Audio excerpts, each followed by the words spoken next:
my lovely sunshiners. I wanted to pop on today and talk to you a little bit about knowing when to keep quiet. This one is quite a bit controversial, really, I suppose, because some people don't know when to keep their mouth shut. Some people just let the mouths run away with them. And some people stop and think before they say something, especially if it's something that's going to hurt somebody. So I wanted to come on here and share 12 reasons why keeping quiet is sometimes the best choice or best option. So hello and welcome to today's video. I'm Cheryl, as you know, and today we're going to dive into a topic that can really change how we handle challenging situations, knowing when to keep quiet, when to say our piece.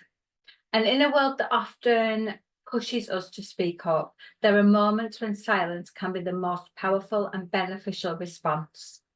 So today I'm going to share with you 12 reasons why keeping quiet can sometimes be the smartest choice. And if you find this helpful, please like, share and comment. Reason number 1 is to protect your peace. The first reason to keep quiet is to protect your peace. Not every situation needs your reaction. Engaging in every argument can be exhausting and can drain your energy. So sometimes silence is the best way to avoid unnecessary stress and maintain your inner calm. I mean, we've all got people in our lives who are either very argumentative, so they will cause an argument in an empty room, or you've got people who just take it all in and just get on with it, because sometimes saying nothing is the best option than, spilling it all out and getting it all off your chest. That's not to say that you are going to stand there and let someone walk all over you, because that's not what this is about, but it's about engaging your brain and thinking about the answers that you're going to give before you give them. So let's go through some more. Reason number 2 is to avoid escalation. So silence can prevent a situation from escalating. When emotions are high, it's easy to say things in the heat of the moment that we later regret saying.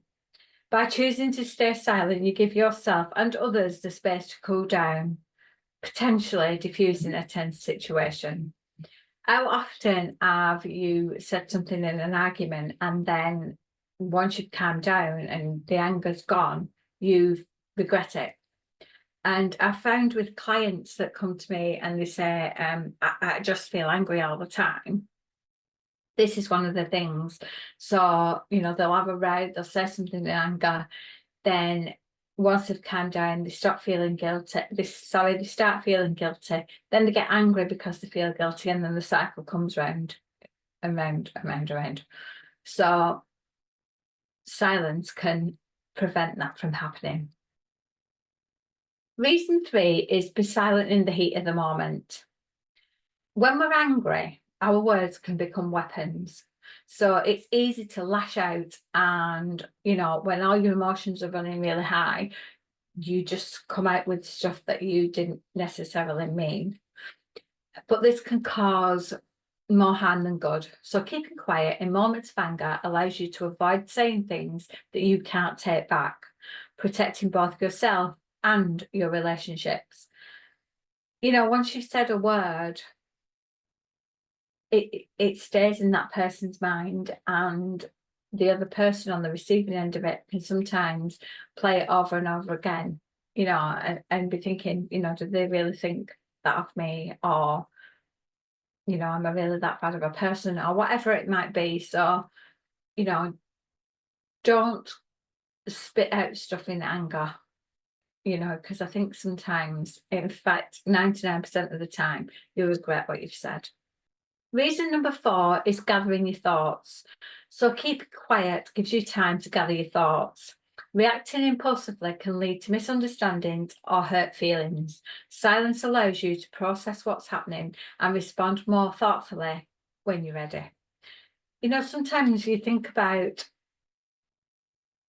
you're having an argument and if you think about what you're going to say before you say it, quite often that's not something that you would have normally said. You're only saying it because you're angry. So, trying to gather them thoughts before you start is, more beneficial, especially for you. I mean, it is for the other person as well, but for you, because you're the one that's going to feel guilty if these words you've said, are not really what you meant. Reason number 5 is be silent if you don't know the full story. Jumping to conclusions without all the facts can lead to misunderstandings and unnecessary conflict. If you don't have the full story, it's often best to stay silent until you do. This prevents you from making harsh judgments and allows for a more informed and fair response later on. How many times do you jump to conclusions? And we're all guilty of it. We all do it. But sometimes just waiting that little bit to get the full story is better than you jumping in with both feet and, causing problems where there really isn't any problems to cause. Reason number 6, be silent if it can save a relationship or save your, bonds that you've got with people. Sometimes the best way to preserve a relationship is by holding back certain thoughts or words.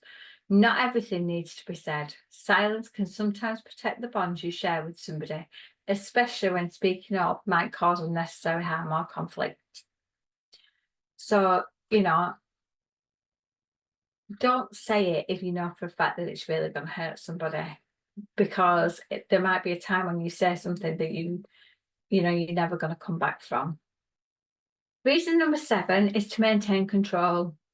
Silence is a form of control. When you choose not to react, you're in control of the situation, not the other way around. This is especially useful when dealing with people who might try to provoke you. By staying silent, you remain centered and composed. You always want to be in control of your own emotions. And if you can stay in control of what's going on, then you might not say something that you regret. When I get angry, I cry. My daughter's the same. And people see that as a sign of weakness, but it's not that I'm being weak. It is just that my anger produces emotions that make me cry. So, and I don't want that. I don't like it. I don't want to be crying and getting all hot and bothered, because that's only affecting me and not anybody else. So I try to keep calm and keep in control of the situation.